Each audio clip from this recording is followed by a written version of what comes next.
Social media पे एक नई तरह का साफ सुथरा सा गंध मचा हुआ है। हाँ, दिखने में साफ सुथरा लेकिन एकदम पॉइजनस। दुनिया की सबसे खराब वस्तु का नाम पनीर है। भैंस का दूध बेकार है, घटिया है, किडनी फेल करता है, लीवर खराब करता है। आदिवासी जो है वो बकायदा एक बाण बनाएगा, एक धागा बनाएगा, एक तीर बनाएगा। किसी के फोटो से या किसी के नाम पर यदि वो उस बाण को छोड़ दिया जाए 3 दिन के अंदर मृत्यु होगी उसकी। साउथ ईस्ट में किचन होना चाहिए, नॉर्थ में किचन नहीं होना चाहिए और दोनों में टॉयलेट नहीं होनी चाहिए। अगर किसी के है तो तोड़ना नहीं है। नॉर्थ में ब्लू कलर की टेप लेके टॉयलेट सीट के चारों तरफ लगा देनी है और साउथ ईस्ट में रेड कलर की टेप लगा देनी है। और ये इतना इन्फेक्शियस है कि इसका कीड़ा doctors, actors, singers, politicians, astrologers, धर्मगुरु बाबा, यहाँ तक कि देश का पैसा लूटकर भाग चुके विजय माल्या जैसे भगोड़ों तक को काट चुका है।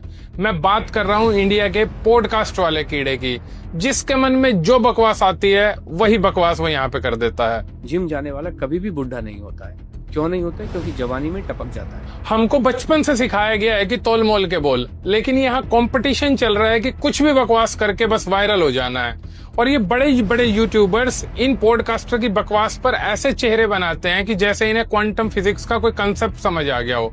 आपके पास एक साइजेबल ऑडियंस है तो आप कुछ भी परोस दोगे इस देश को। राजस्थान में एक जगह है, मैं बताऊं, मतलब नाम नहीं डिस्क्लोज करूंगी, उसमें बकायदा पूरी एक रस्म होती है इस चीज की कि शादी के बाद फर्स्टली आपका फादर इन लॉ आएगा, फिर आपका ब्रदर इन लॉ आएगा और फिर आपका हस्बैंड आएगा और जो पहला बच्चा होगा वो गिराना है आपको। ये प्रॉपर रस्म है। हालांकि ये बात फ्रीडम ऑफ एक्सप्रेशन के खिलाफ लग सकती है, लेकिन सोसाइटी के ग्रेटर गुड के लिए इन पॉडकास्टर पे कुछ रेस्ट्रिक्शंस लगा दिए जाने चाहिए और इन यूट्यूबर से तो माइक छीन लिया जाना चाहिए।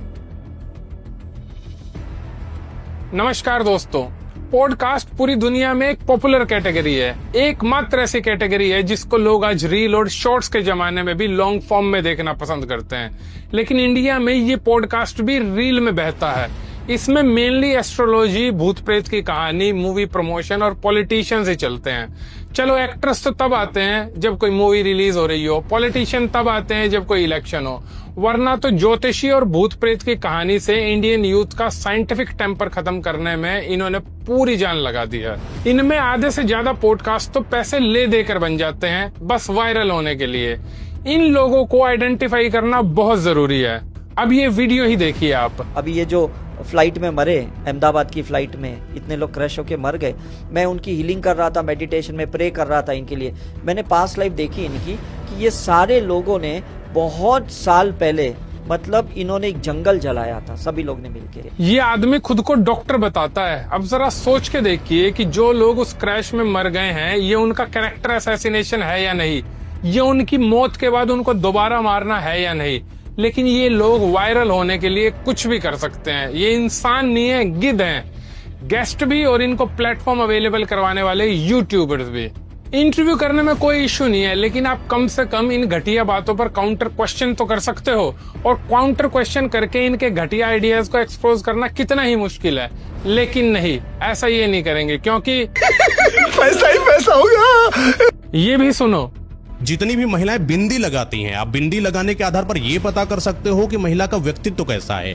जैसे कि आईब्रोज के हल्का नीचे अगर लगा रही है बिंदी, मतलब कि जो महिला है गुस्सैल प्रवृत्ति की है, छोटी छोटी बातों पर चिढ़ जाती है, उसको जलन बहुत जल्दी हो जाती है परिवार के प्रति, रिश्तेदारों के प्रति। कोई महिला ज्यादा अच्छी लग रही है, उसके प्रति पति किसी से बात कर ले, उसके प्रति जलन इसके अंदर कूट कूट कर भरी होती है। अब देखिए, यहाँ पर मिसोजिनी को भी खूब खुलकर प्रमोट किया जाता है और किसी फेमिनिस्ट की भावनाएं आहत नहीं होती हैं।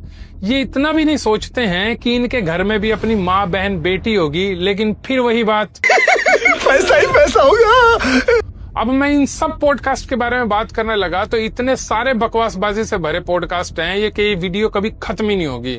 एस्ट्रोलॉजी, भूत प्रेत पर ऐसे पॉडकास्ट की भरमार है यूट्यूब पर। लेकिन असली खेल पॉडकास्ट के बाद शुरू होता है।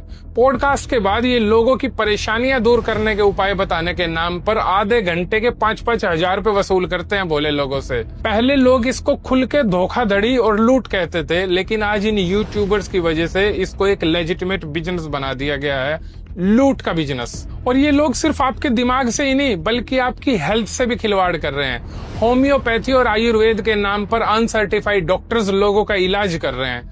कोई कह रहा है कि आलू पराठे खाने से वजन कम हो जाएगा, कोई कह रहा है कि जिम में बिल्कुल नहीं जाना चाहिए नहीं तो जवानी में ही मारे जाओगे। सुनिए जरा इनको।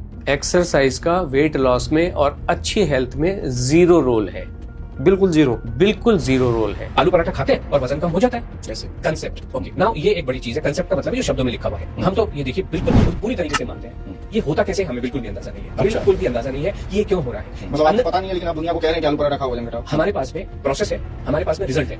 इसको शब्दों में कैसे बांधना है, ये हमारे पास में बिल्कुल भी एक्सिस्ट नहीं है। कोई सेंस है इस बात? आप यकीन नहीं करेंगे इनकी बातें सुनकर। कुछ बातें सुनकर तो आप मेंटली डिस्टर्ब हो जाएंगे। जैसे कि ये सुनो। अगर मान लो आपको कुत्ता काट जाए, क्या करोगे? डॉक्टर के पास भागेंगे। क्या करेगा डॉक्टर? रेबीज का इंजेक्शन। वैक्सीन लगवाएगा। वैक्सीन में क्या है? वैक्सीन में तो सर उसका एंटीबॉडी रेबीज का। आप बताओ क्या है? एंटीबॉडी। दुनिया के किसी भी वैक्सीन में एंटीबॉडी नहीं है। एंटीबॉडी आपकी बॉडी बनाती है, उसमें वही वायरस है जो कुत्ते ने आपको दे दिया। तो और वायरस डाल रहे बॉडी में। हाँ, अब ठीक पकड़े हैं। मतलब आपको कुत्ते ने दे दिया तो वैक्सीन लेने क्यों जा रहे हो? अच्छा मान लो कुत्ते को रेबीज नहीं था ही नहीं, तो लेने क्यों जा रहे हो? अब आप पूछो करना क्या चाहिए? अगर कुत्ते ने काटा उसको रेबीज है तो बंदा क्या करे? क्योंकि उसका कुत्ते को 100% रेबीज है नहीं है इस पचड़े में नहीं पड़ना चाहिए। कुत्ते को है तो ठीक, कुत्ते को नहीं है तो ठीक। करना क्या चाहिए? बेसिकली डर का व्यापार है ये। हमें 3 दिन के लिए खा ना करना चाहिए। खाना फिर से 3 दिन के लिए 4 दिन के लिए खा ना। क्या करना चाहिए? फ्रूट्स खाने चाहिए, सैलड खानी चाहिए, नारियल पानी पीना चाहिए, जूस पीना चाहिए, हल्दी पानी पीना चाहिए, कड़ी पत्ते खाने चाहिए और गिलोय का काढ़ा पीना चाहिए। इस खलियर आदमी को इतना भी नहीं पता है कि रेबीज से होने वाली डेथ्स में पूरी दुनिया में इंडिया नंबर 1 पर है। लेकिन ये क्रिमिनल्स साइंस की बत्ती बनाकर हम लोगों को ही चढ़ाने में लगे हुए हैं। मैं क्रिमिनल सिर्फ इस गेस्ट को नहीं कह रहा हूं, बल्कि इन 3 पॉडकास्ट करने वाले छिछोरों को भी कह रहा हूं। सच कह रहा हूं मैं, ये पॉडकास्ट किसी ढंग की कंट्री में होता तो ये चारों अभी तक जेल में होते।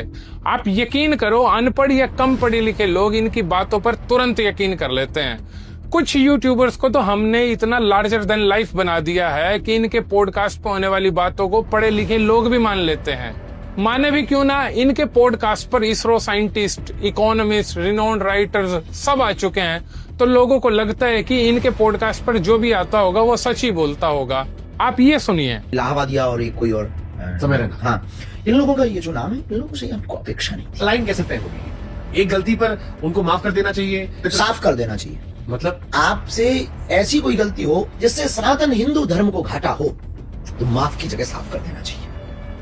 हम इसके पक्ष में हैं। बहुत गहरी बात बोल रहे हैं अभी। हाँ, ये गहरी बात है, ये गहरी बात है या तालिबानी बात है? ये पॉडकास्टर एक जर्नलिस्ट भी रह चुके हैं और शायद अभी भी है। यही बाबा इसी पॉडकास्ट में आगे जाके नॉर्थ कोरिया के डिक्टेटर किम जोंग उन की तारीफ भी करता है और इतनी इनसेंसिटिव बातें करता है कि आप हैरान हो जाओगे। कोरोना समय पे किंग जोंग बहुत अच्छा लगा। नॉर्थ कोरिया वाला। हाँ, वहां भी बहुत ऊंचा था। वो कह रहा जितने को कोरोना है उनको सीताराम, बस हो गया, बढ़ेगा ही नहीं आगे। खैर, उसने वो निर्णय भी ठीक है। 2 माइक और अच्छी सी लाइटिंग करके चाहे मिसोजिनिस्टिक बातें करो या भूत प्रेत की, लोगों की हेल्थ के साथ खिलवाड़ करो या लोगों को मारने की बात करो, कोई फर्क नहीं पड़ता, बस व्यूज आने चाहिए। ये पॉडकास्टर आपको कभी नहीं बताएंगे कि ये पेड कंटेंट है या स्पॉन्सर्ड, लेकिन दूसरों का इसी नाम पर कैरेक्टर असैसिनेशन कर देंगे। एक स्क्रिप्टेड इंटरव्यू के इनको 25-25 लाख रुपए तक मिलते हैं। सुनिए जरा इस यूट्यूबर को। 25 lakhs I can make by interviewing a Rajya Sabha MP who you know, और ऐसा भी नहीं कि वो कोई बहुत बड़ी चीज है और मैं उनका सॉफ्ट इंटरव्यू कर दूंगा तो कोई दिक्कत, समाज में कोई दिक्कत नहीं होगी, तो मैं क्यों ना कमाऊं वो पैसा? अब आप खुद बताइए, आपने कितने इंटरव्यूज में ये डिस्क्लेमर देखा है कि ये वीडियो पेड पार्टनरशिप में बना है? बहुत लोग इनको पैसा देते हैं अपनी इमेज सुधारने के लिए। कुछ दिन पहले आपने विजय माल्या का एक इंटरव्यू देखा होगा और इससे विजय माल्या को बहुत फायदा भी हुआ, लोगों की नजरों में उसकी इमेज सुधरी भी। अब जरा सोच के देखिए कितना बड़ा धोखा हो रहा है ये आप लोगों के साथ। जब कपिल शर्मा शो पर इसी पॉडकास्टर से पूछा गया कि विजय माल्या का इंटरव्यू तुमको कैसे मिल गया, तो इसका जवाब सुनो। विजय माल्या वाला एपिसोड देखा मैंने। आपका इंटरव्यू कहाँ हुआ था वो वाला? लंदन। कैसे अप्रोच किया उन्होंने आपको, किया या आपने उनको अप्रोच किया? कैसे हुई शुरुआत? तो क्या हुआ था कि सबके मन में सवाल है ये। तो मैं लंदन में वॉक कर रहा था। अच्छा। और वो मुझे दिख गए कहीं पर ऐसे ही? हाँ, मतलब कहीं वो एक जगह पे थे जहां पर मुझे भी इनवाइट था। ओके।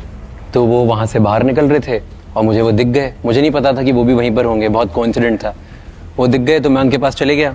इनको तो इंडियन ऑफिशियल्स की भी मदद करनी चाहिए, जिनको ढूंढने से भी विजय माल्या नहीं मिलता है, इनको सड़क पर ही मिल जाता है। आप सोचिए कैसे बेवकूफ बना रहे हैं ये आपको और इस देश दोनों को।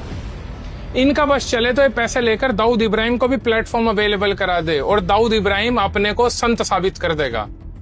ये पॉडकास्ट चाय या पनवारी की दुकान पर होने वाली बकैती से ज्यादा कुछ भी नहीं है। ना कोई रेस्पॉन्सिबिलिटी, ना ही कोई अकाउंटेबिलिटी, बस सब्सक्राइबर्स और रिव्यूज।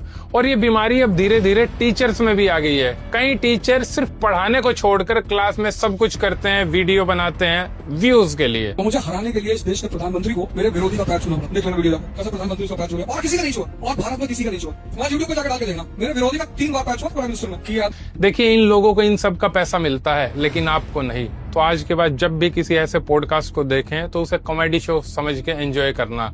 बस आपको इतना सा ध्यान रखना है कि ये सीरियस कॉमेडी चल रही है। आपको कभी कोई हेल्थ इशू हो जाए तो सीधा डॉक्टर के पास जाना। भूत प्रेत दिखने लगे तो किसी साइकेट्रिस्ट के पास जाना। एग्जाम में पास होना हो तो किसी अच्छे टीचर के पास जाना। और कभी धर्म या मजहब की बात जाननी हो तो भगत सिंह के पास जाना। इस वीडियो के एंड में मैं बस यही कहूंगा कि सब कुछ देखिए, लेकिन अपने दिमाग का इस्तेमाल करना ना छोड़िए। बहुत डेलिकेट टाइम है ये। आज एआई और इंटरनेट के जमाने में हमारे दिमाग को मैनिपुलेट करके हमसे कुछ भी बड़ी आसानी से करवाया जा सकता है। अगर एआई पर हमारा वीडियो देखना चाहते हैं तो उसका लिंक आई बटन में भी है और डिस्क्रिप्शन में भी। दोस्तों, अगर आपको ये वीडियो अच्छा लगा है तो इस वीडियो को लाइक कीजिए, अपने दोस्तों के साथ शेयर कीजिए और इस चैनल को सब्सक्राइब कीजिए। धन्यवाद।